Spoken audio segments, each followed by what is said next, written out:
नमस्कार विद्यार्थियों, आज हम बहुपद पर चर्चा करेंगे जो कि कक्षा 10 के लिए है। माध्यमिक शिक्षा बोर्ड ने जो भी सिलेबस डाला है 40% कम करके, तो उसमें एक बहुपद वाली प्रश्नावली भी दी गई है। इसमें से एक प्रश्न आता है, वो 2 नंबर का आएगा।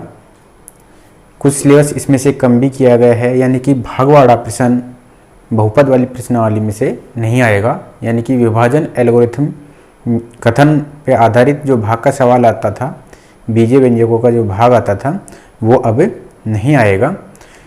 तो हम आज पढ़ेंगे बहुपद। बहुपद पॉलिनोमियल्स।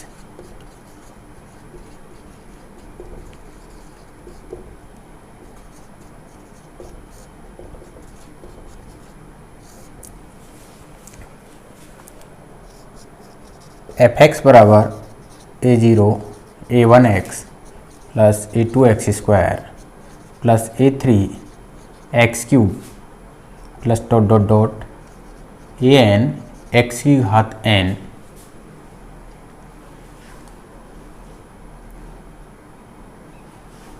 x की घात n एक बीजीय व्यंजक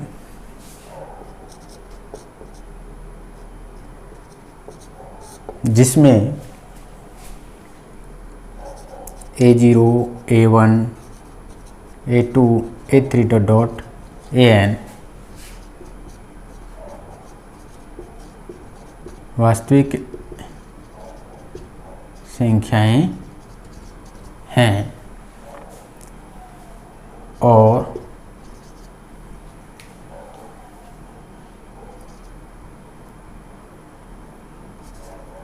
x की घातांक के ऋणोत्तर पूर्णांक है। x में एक बहुपद कहलाता है। यानी कि इस रूप का जो आएगा वो क्या कहलाएगा? अपना बहुपद कहलाएगा, जो हमने पिछली कक्षाओं में भी पढ़ लिया है। तो आज हम पढ़ेंगे बहुपद के शून्यक। इस पे आधारित एक सवाल आता है, तो हम चर्चा करते हैं बहुपद के शून्यक पर।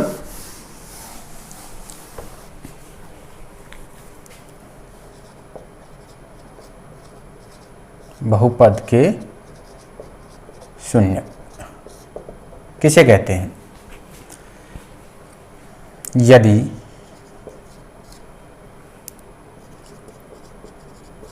कोई वास्तविक संख्या अल्फा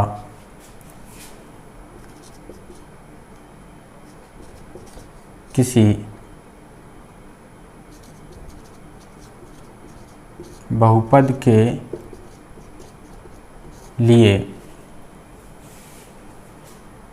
किसी बहुपद fx के लिए इस प्रकार है कि f अल्फा बराबर 0 हो। अर्थात इसको हम ये कह सकते हैं कि चर यानी कि x चर का वह मान जिससे बहुपद का मान शून्य प्राप्त हो जाए, बहुपद का शून्यक कहलाता है।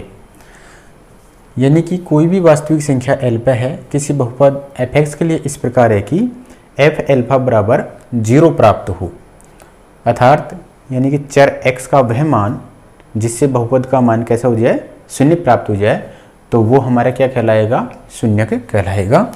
जैसे हम देखते हैं, मान लीजिए कोई बहुपद दे रखा है x + 1।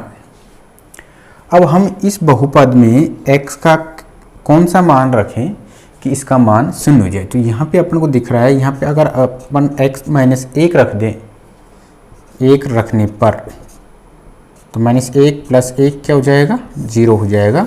तो इसका जो शून्यक आएगा वो क्या हो जाएगा, -1 हो जाएगा। तो ये तो हुई बहुपद के शून्यक की बात हुई।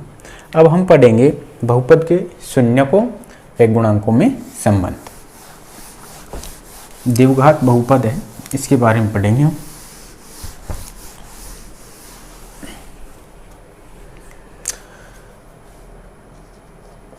इस पे आधारित ही सवाल आता है 1-2 नंबर का। द्विघात बहुपद के शून्यकों व गुणांकों में संबंध। हम इसी पे आधारित 1-2 नंबर का क्वेश्चन आता है बोर्ड से एग्जाम में। देखिए, द्विघात बहुपद का, सही ऐसे लिख लेते हैं इसको, किसी द्विघात बहुपद x² + bx + c के शून्यक एल्फा और बीटा हों तो, एल्फा और बीटा हों तो शून्यकों का योग क्या होगा, यानी कि एल्फा + बीटा, ये होगा -b/a, यानी कि -b क्या है, यहाँ पे x का गुणांक, यानी कि ऊपर तो क्या आएगा, x का गुणांक। a क्या है, x² का गुणांक। तो किसी द्विघात बहुपद के शून्यकों का योग -b/a आएगा। शून्यकों का योग,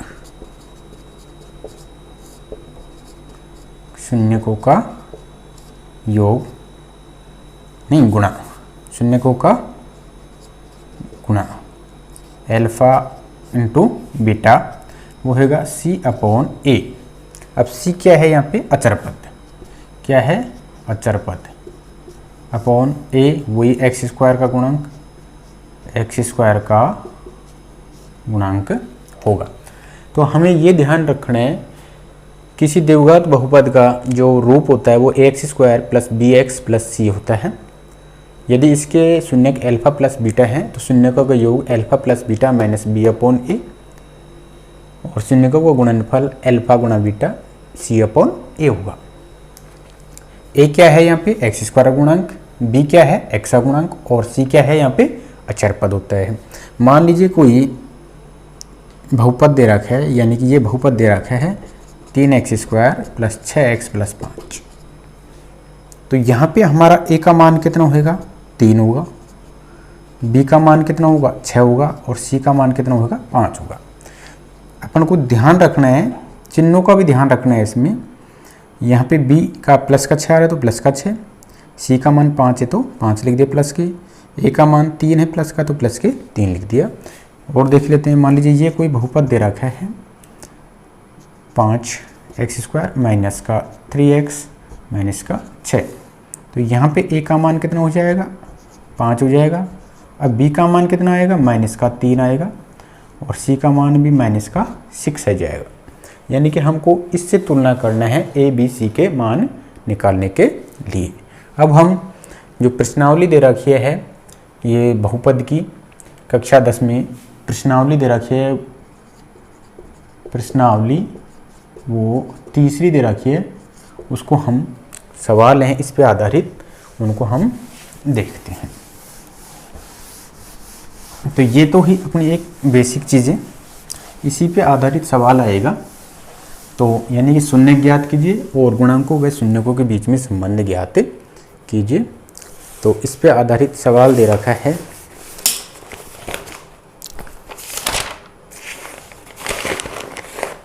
प्रश्नावली 3.1 प्रश्न नंबर 1 पहला प्रश्न दे रखा है 4x², ये बहुपद दे रखा है, यानी कि इस बहुपद को अपन fx बराबर मान लेते हैं 4x² प्लस में 8x। तो यहाँ पे अपन से इसमें प्रश्न पूछा गया है कि बहुपद के शून्य ज्ञात कीजिए और शून्यकों और गुणांकों के में संबंध ज्ञात कीजिए। तो यहाँ पे हम fx को साथ में लेके चलेंगे।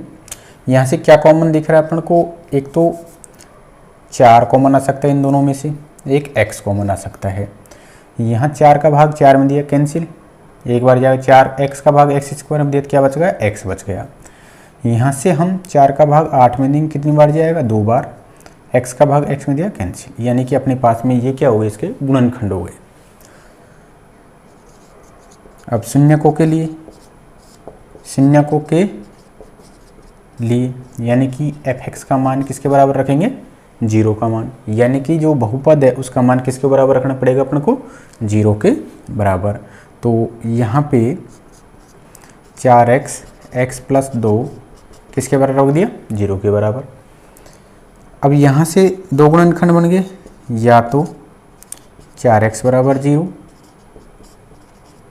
या फिर x प्लस 2 बराबर 0, यानी कि एक गुणनखंड ये हुआ, एक गुणनखंड ये हुआ।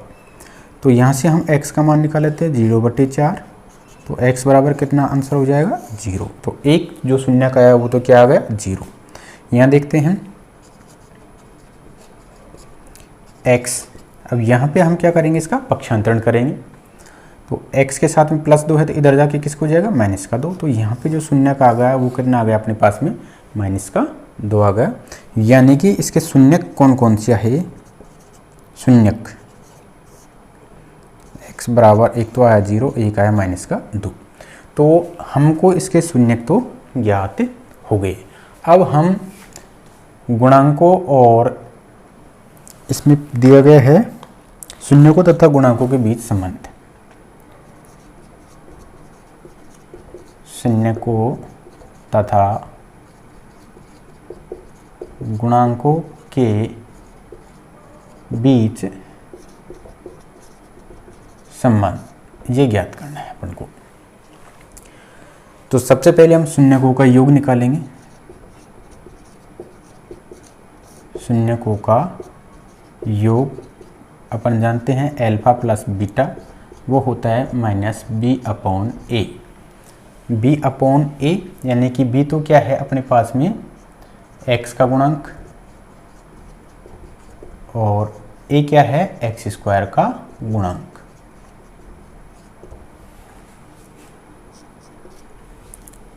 योग करते हैं, शून्य चाहे 0 और -2, योग कर लेते हैं।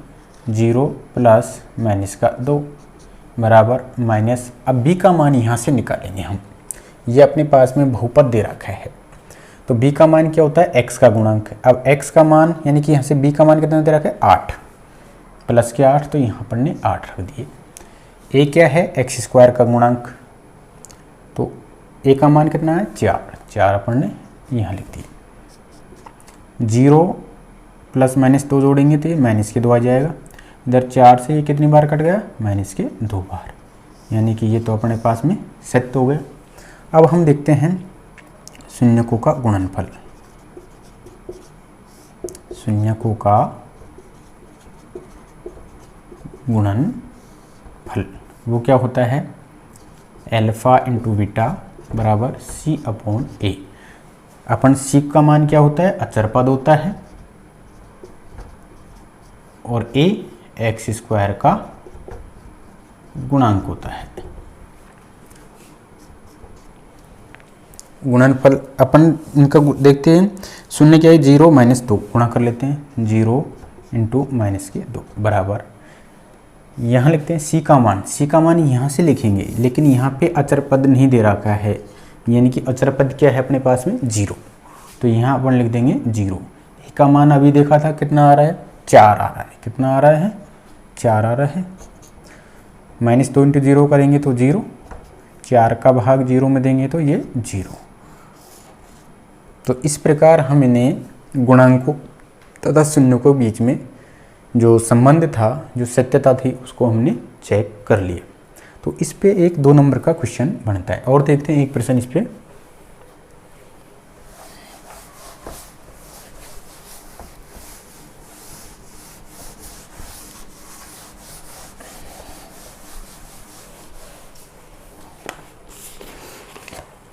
पहले का ये दूसरा प्रश्न दे रखा है, 4x² बहुपद मान लेते हैं, f(x) बराबर 4x² माइनस में 4x प्लस में 1। ये क्या दे रखा है अपने पास में, बहुपद दे रखा है। यहाँ f(x) अपन को पहले इसके टुकड़े करने, अपन पिछली कक्षाओं में इस तरह के जो बहुपद थे उनका गुणनखंड करना सीख चुके हैं, और नहीं आता है तो अपन यहाँ सीखेंगे पहले। तो हमें क्या करना है, जब भी कोई द्विघात बहुपद होता है तो हमें अचर पद से x² के गुणांक को गुणा करके देख लेना है। यहाँ पे अचर पद 1 है, यहाँ पे कितना है 4, तो इनको गुणा करेंगे तो ये कितना आएगा 4 एकम 4, यानी कि हम जो इसके टुकड़े करेंगे तो गुणा कितना आना चाहिए 4, और जो बीच में जो संख्या है ये -4 है, तो ये आनी चाहिए, जोड़ने या घटाने पे कितना आना चाहिए, ये भी 4 आनी चाहिए। तो सबसे पहले हम ऐसी संख्याएं ढूंढते हैं जिनसे 4 गुणा करने पे आता हो। तो एक तो 1 गुणा 4 करेंगे तो भी 4 ही आएगा, 2 इंटू 2 करेंगे तो भी कितना आएगा 4 ही आ जाएगा। लेकिन यहाँ से हम देखते हैं, यदि 4 में 1 जोड़ते हैं तो 5 हो जाते हैं, 4 में से 1 घटाते हैं तो 3 होते हैं, तो इससे तो ये बीच वाली संख्या बैठ नहीं रही है। यहाँ देखते हैं हम 2 दूनी 4 हो रहा है, अगर हम 2 में से 2 घटाएंगे तो क्या हो जाएगा 0 हो जाएगा, नहीं बैठ रहा। लेकिन हम 2 + 2 कर सकते हैं तो 4 हो सकता है, लेकिन यहाँ हमको क्या लेना है, माइनस का चिन्ह लेना है। अब ये माइनस के चिन्ह लेना है तो हमें क्या करना है, यहाँ पे दोनों ही संख्या माइनस की लेनी है। -2 इंटू -2 करेंगे तो 2 दूनी 4, माइनस गुणा माइनस किया तो प्लस का चिन्ह भी हो जाएगा, और माइनस क्योंकि जब समान चिन्ह है तो संख्याएं जुड़ जाती हैं और चिन्ह भी वही आता है, तो जोड़ने पे माइनस का 4 आ गया और गुणा करने पर भी प्लस के 4 आ गए। अगर एक संख्या को हम प्लस और एक को माइनस ले लेते हैं तो गुणा करने पे तो 4 आ जाएगा किसका, माइनस का, जबकि अपने पास में गुणा करने पर आना चाहिए प्लस के 4। लेकिन यहाँ क्या हो जाएगा, जब अलग अलग चिन्ह होंगे 0 हो जाता है, इसलिए हम दोनों ही क्या लेंगे, ये माइनस का। यहाँ हमें थोड़ा सा किसको ध्यान रखना है, तो हम 4x², अब इसके जो टुकड़े करें हमने, इनके पीछे हमको क्या लगा देना है, x लगा देना है।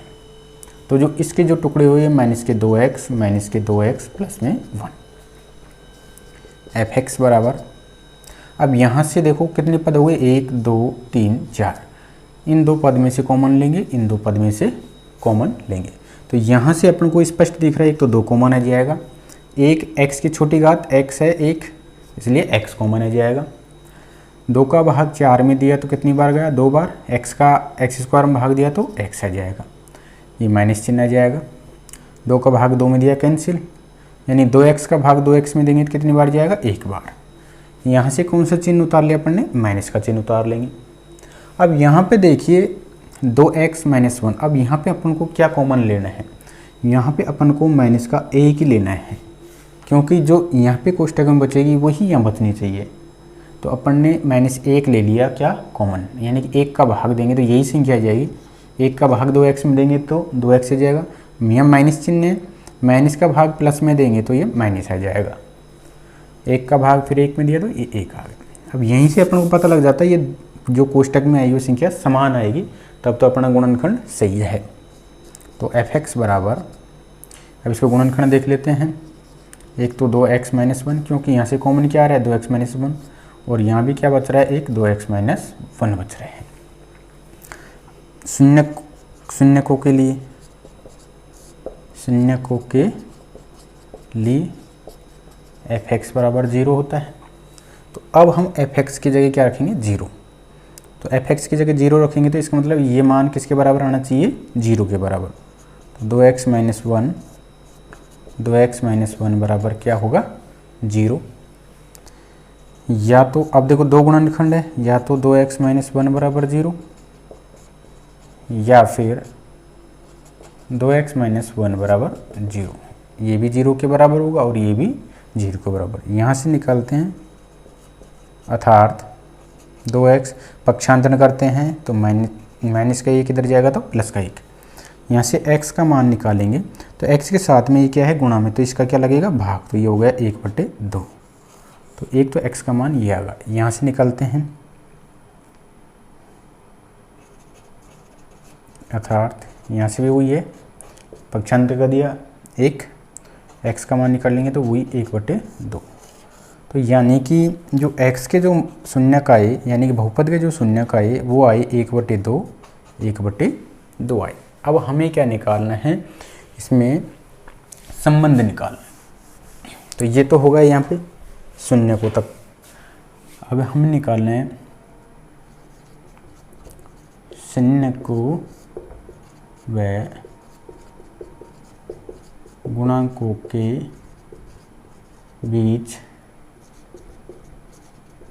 संबंध की सत्यता। तो इसके लिए हमें क्या करना है, शून्यकों का योग करना है। एक तो उससे निकालेंगे शून्यकों का योग। क्या फॉर्मूला होता है, alpha plus beta minus b/a। b क्या है यहाँ पे x का गुणांक और a क्या है x² का गुणांक।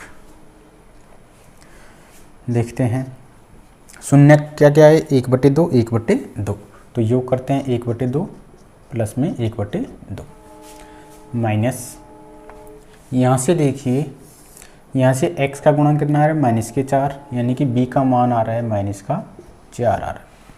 a का मान कितना आ रहा है वो भी 4 आ रहा है, तो ये अपन ने लिख दिया 4। यहाँ गुणा करते हैं, अपन को पता है ये आधा आधा कितना होगा 1 हो गया।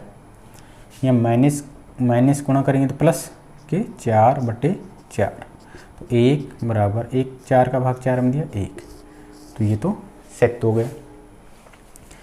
अब हम देखते हैं शून्यकों का गुणनफल, यानी कि अल्फा इंटू बीटा वो होता है c/a। c क्या है अचर पद, जो भी बहुपद है उसका अचर पद, और a क्या होगा x² का गुणांक। शून्य क्या है 1/2 इधर तो हम इनका क्या कर देते हैं गुणनफल 1/2 इंटू 1/2।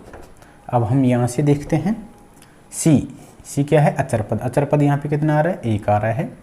इसके बाद में a का मतलब है x² का गुणांक बटे में 4, गुणा कर देते हैं, अंश को अंश से गुणा 1, 2 दूनी 4, तो इधर भी 1/4, इसका मतलब ये सेट हुआ।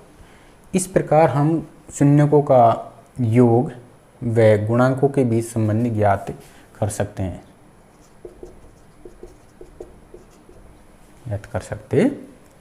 तो इस प्रकार का एक 2 नंबर का प्रश्न बनता है। इसमें से देखिए, इसमें से भाग का प्रश्न हटा दिया तो इसमें से ये प्रश्न जरूर आएगा, तो इस पर प्रैक्टिस करिए।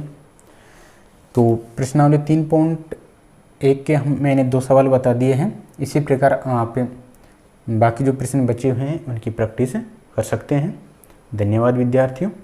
आज की वीडियो में हम इतना ही पढ़ते हैं।